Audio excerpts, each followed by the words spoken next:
नमस्कार दोस्तों, स्वागत है आपका हमारे YouTube चैनल एग्ज़ाम गुरु में। दोस्तों आज हम लेकर आए हैं आप लोगों के लिए हिस्ट्री के 30 महत्वपूर्ण प्रश्न, जो कि आप अगर किसी भी गवर्नमेंट एग्ज़ाम्स की तैयारी कर रहे हैं, उन गवर्नमेंट एग्ज़ाम्स के पॉइंट ऑफ व्यू से ये वीडियो आप लोगों के लिए बहुत ही इम्पॉर्टेंट है दोस्तों, क्योंकि 1 से 2 नंबर का प्रश्न इन क्वेश्चंस में से बनना तय है। अगर आप ये वीडियो ध्यान से देख लेते हैं, ये क्वेश्चंस आप ध्यान से पढ़ लेते हैं, तो 1 से 2 मार्क्स जो है वो आप लोगों के पक्के हो जाते हैं। तो चलिए दोस्तों, बिना किसी देरी किए हुए शुरुआत करते हैं आज के इस वीडियो की। दोस्तों अगर आपने उससे पहले चैनल को सब्सक्राइब नहीं किया हो तो फटाफट से चैनल को सब्सक्राइब कर दीजिए। वीडियो को लाइक नहीं किया हो तो फटाफट से एक लाइक, एक शेयर और एक कमेंट भी कर दीजिए। चलिए दोस्तों, शुरुआत करते हैं आज के इस वीडियो की कि उजाले अपनी यादों के हमारे साथ रहने दो, न जाने किस गली में जिंदगी की शाम हो जाए। तो पहला प्रश्न ये रहा आपके सामने। करोड़ी नामक नए अधिकारी की नियुक्ति किस मुगल शासक ने की थी? चलिए दोस्तों बताएंगे किसने की थी, फटाफट उत्तर बताएंगे कमेंट बॉक्स में। तो दोस्तों अकबर ने की थी। किसने की थी? अकबर ने की थी। अकबर भारत का महानतम मुगल शहंशाह के नाम से जाना जाता था, और दोस्तों उसका शासनकाल अगर आप देखने जाएंगे तो 1556 से 1705 ईस्वी तक इसका शासनकाल रहा था, जिसने मुगल शक्ति का भारतीय उपमहाद्वीप के अधिकांश हिस्सों में विस्तार किया था। ठीक है, ये चीज़ें आप लोगों को ध्यान रखनी है। अगला प्रश्न हमारे पास, निम्नलिखित में से किसने विधवा विवाह मंडल की स्थापना की थी? तो दोस्तों फटाफट बताएंगे किसने की थी। तो एमजी रानाडे ने की थी। महादेव गोविंद रानाडे ने भारत के प्रसिद्ध राष्ट्रवादी, समाज सुधारक, विद्वान और न्यायवादी के नाम से जाने जाते थे। उन्होंने विभिन्न प्रकार के समाज सुधार के कार्यों में बढ़ चढ़कर हिस्सा लिया था, और प्रार्थना समाज, आर्य समाज और ब्रह्म समाज के शुरुआत करने में भी एमजी महारानेडे का बहुत ही महत्वपूर्ण योगदान था। चलिए अगला प्रश्न देख लेते हैं। किस वेद में प्राचीन वैदिक युग की संस्कृति के बारे में सूचना दी गई है? तो दोस्तों बताएंगे, सब जानते हैं ऋग्वेद में प्राचीन वैदिक युगों की संस्कृति से संबंधित बातें हैं। दोस्तों ऋग का अर्थ होता है छंदोबद्ध रचना या श्लोक। ऋग्वेद के वो सूक्त विधिवत देवताओं की स्तुति करने वाले भाव भरे गीत हैं, और पहला वेद जो है वो आपका ऋग्वेद ही है। सबसे प्राचीन वेद जो माना जाता है वो ऋग्वेद ही माना जाता है। अगला प्रश्न हमारे पास, दिल्ली सल्तनत के किस सुल्तान ने तुर्कान-ए-चहलागी की स्थापना की थी? तो दोस्तों फटाफट बताएंगे किसने की थी। तो इल्तुमिश ने की थी। इल्तुमिश एक इल्बारी तुर्क था।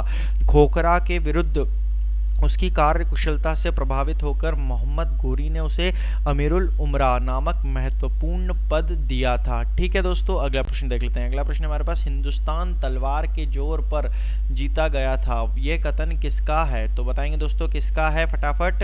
तो दोस्तों इसका उत्तर है लॉर्ड एल्गिन द्वितीय का ये आपका कथन है कि हिंदुस्तान तलवार के जोर पर जीता गया था। चलिए अगला प्रश्न हमारे पास, स्ट्रेची आयोग निम्नलिखित में से किससे संबंधित है? दोस्तों फटाफट बताएंगे किससे संबंधित है। तो अकाल से संबंधित है। अकाल से अभिप्राय है कि ऐसा समय जिसमें अनाज आदि खाने की वस्तुओं की बहुत अधिक कमी हो जाए और वे बड़ी कठिनाई से प्राप्त हों, ठीक है, उसे हम लोग अकाल कहते हैं। अकाल का सबसे बड़ा कारण होता है वर्षा का न होना, जिसके कारण अन्न आदि खाद्य जो है वो उत्पन्न नहीं हो पाते हैं और भुखमरी जैसी हालात उत्पन्न हो सकते हैं।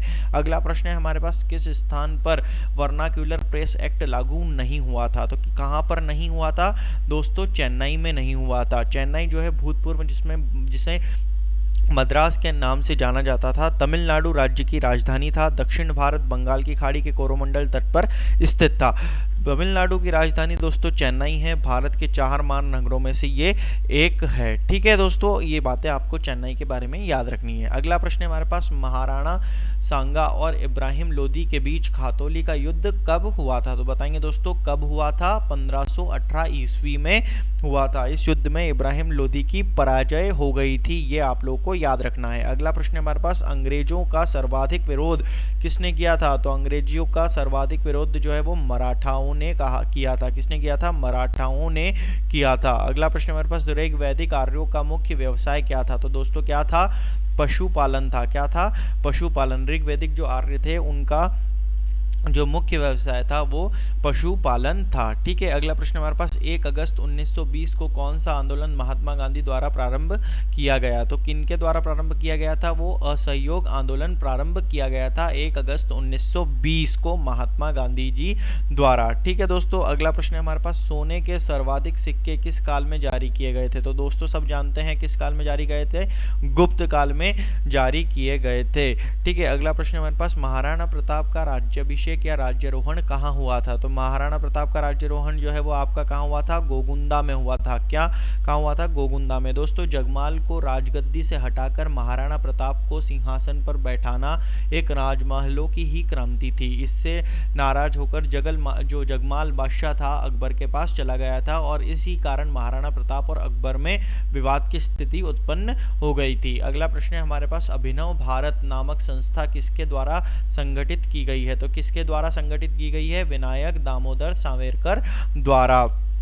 वो न सिर्फ एक क्रांतिकारी थे बल्कि एक भाषाविद, बुद्धिवादी, कवि, राजनेता, समर्पित और समाज सुधारक, इतिहासकार या फिर ओजस्वी वक्ता के रूप में भी बहुत वो जाने जाते थे। अगला प्रश्न है दोस्तों, यूरोपीय भाषा में अनुवादित प्रथम भारतीय ग्रंथ कौन सा है? तो दोस्तों कौन सा है?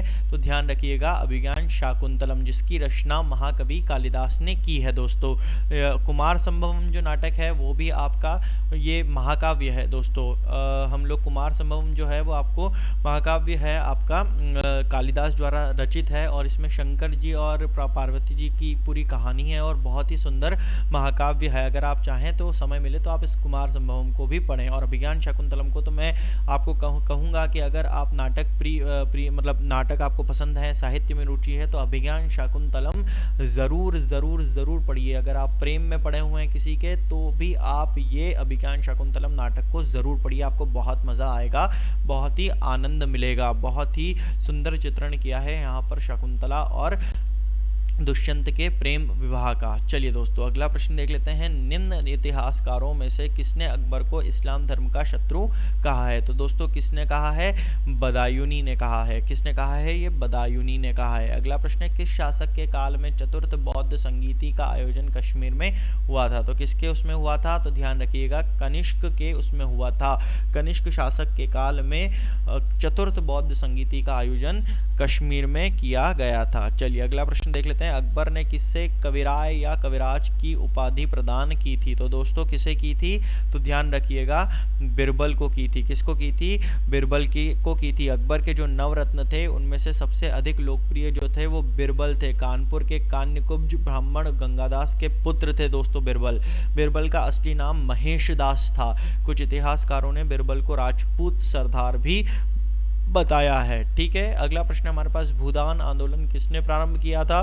तो भूदान आंदोलन जो है दोस्तों वो विनोबा भावे ने शुरुआत की थी। उसका जन्म विनोबा भावे ने किया था दोस्तों। और इस आंदोलन का जो जन्म हुआ था वो हुआ था आपका 1951 में। कब हुआ था? 1951 में, जब वह आंध्र प्रदेश के गांवों में भ्रमण कर रहे थे।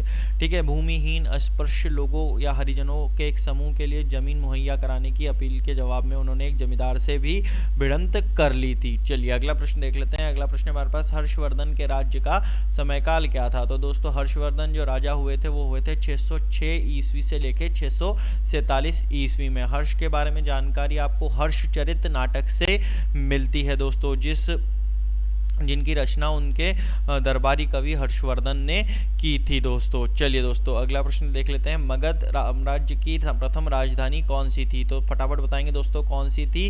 गिरिव्रज थी। कौन सी थी? गिरिव्रज थी। अगला प्रश्न हमारे पास, बुद्ध ने अपने सर्वाधिक उपदेश कहाँ पर दिए? तो दोस्तों कहाँ पर दिए थे? उन्होंने श्रावस्ती में दिए थे। कहाँ दिए थे? श्रावस्ती में, बौद्ध एक तीर्थ स्थान है, वहां पर बुद्ध ने अपने सर्वाधिक उपदेश दिए हैं दोस्तों। अगला प्रश्न है हमारे पास, निम्नलिखित में से किस स्थान पर हैदर अली ने आधुनिक शस्त्रागार की स्थापना की है? तो दोस्तों कहां पर की है? डिंडीगुल में की है। कहां पर की है? डिंडीगुल में की है। अगला प्रश्न हमारे पास, भारत का अंतिम हिंदू साम्राज्य कौन था?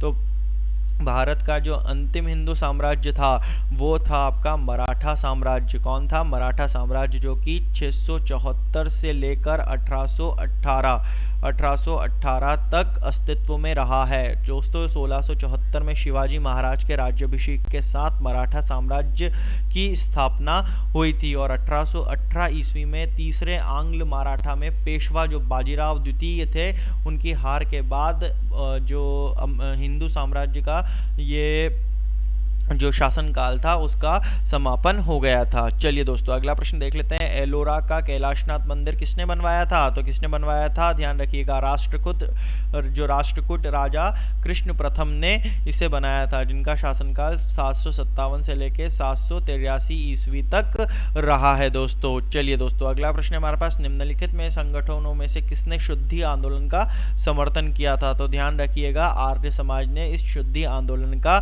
जो समर्थन किया था। चलिए अगला प्रश्न देख लेते हैं। प्रसिद्ध रेशम मार्ग पर किस वंश के शासकों का अधिकार था? तो किस शासक का अधिकार था? कुषाणों का। किसका था?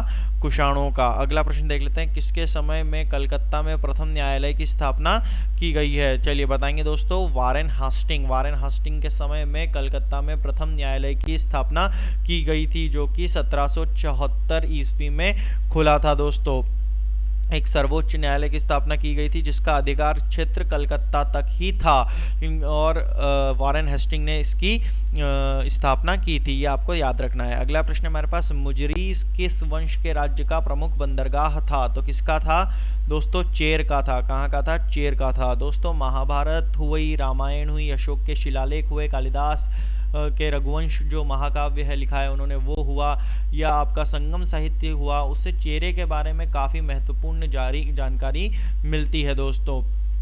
शासकों ने मुजरिस को अपना प्रमुख बंदरगाह के रूप में चुना था। अगला प्रश्न देख लेते हैं। चलिए दोस्तों आज के वीडियो का आखिरी प्रश्न कि महाराष्ट्र में आर्य महिला समाज की स्थापना किसने की थी? चलिए फटाफट आप लोगों को बताना है इस कमेंट बॉक्स में इसका आंसर। इसका उत्तर मैं नहीं दूंगा दोस्तों।